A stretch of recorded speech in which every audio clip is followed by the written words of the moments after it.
തീവ്രവാദത്തിനെതിരായ പോരാട്ടത്തിൽ ഇന്ത്യൻ സൈന്യത്തിനും സർക്കാരിന് മുസ്ലിം ലീഗ് പരിപൂർണ പിന്തുണ നൽകുമെന്ന് യൂത്ത് ലീഗ് സംസ്ഥാന അധ്യക്ഷൻ പാണക്കാട് സയ്യിദ് മുനവർ അലി ശിഹാബ് തങ്ങൾ. നിരപരാധികളെയാണ് ഭീകരവാദികൾ കൊന്നൊടുക്കിയത്. അവർക്കെതിരെ ശക്തമായ പോരാട്ടം നടത്തിയ ഇന്ത്യൻ സൈന്യത്തെ അഭിവാദ്യം ചെയ്യുന്നു. ഭീകരവാദവും ലഹരിയും അത്യന്തം അപകടകരമാണെന്ന് മുനവർ അലി ശിഹാബ് തങ്ങൾ കേരള വിഷൻ ന്യൂസിനോട് പറഞ്ഞു. കോഴിക്കോട് മാനാഞ്ചിറയിൽ മുസ്ലിം യൂത്ത് ലീഗ് ഭീകരവാദത്തിനും ലഹരിക്കുമെതിരെ സംഘടിപ്പിച്ച മനുഷ്യ ഭൂപടം പരിപാടിയിൽ സംബന്ധിക്കാനെത്തിയതായിരുന്നു അദ്ദേഹം. പരിപാടി മുസ്ലിം ലീഗ് സംസ്ഥാന ജനറൽ സെക്രട്ടറി PM A സലാം ഉദ്ഘാടനം ചെയ്തു. സാമുദായിക രാഷ്ട്രീയ രംഗങ്ങളിലെ പ്രമുഖർ സംബന്ധിച്ചു.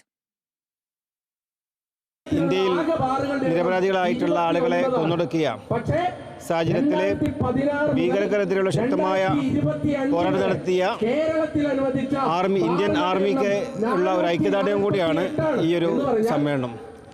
അതുകൊണ്ട് നമ്മൾ ലഹരി എന്ന് പറയുന്ന ഈ ഒരു അബ്യൂസിനെതിരെയുള്ള ശക്തമായ രീതിയിലുള്ള ഒരു ക്യാമ്പയിനിങ് അത് മുന്നോട്ട് പോകും.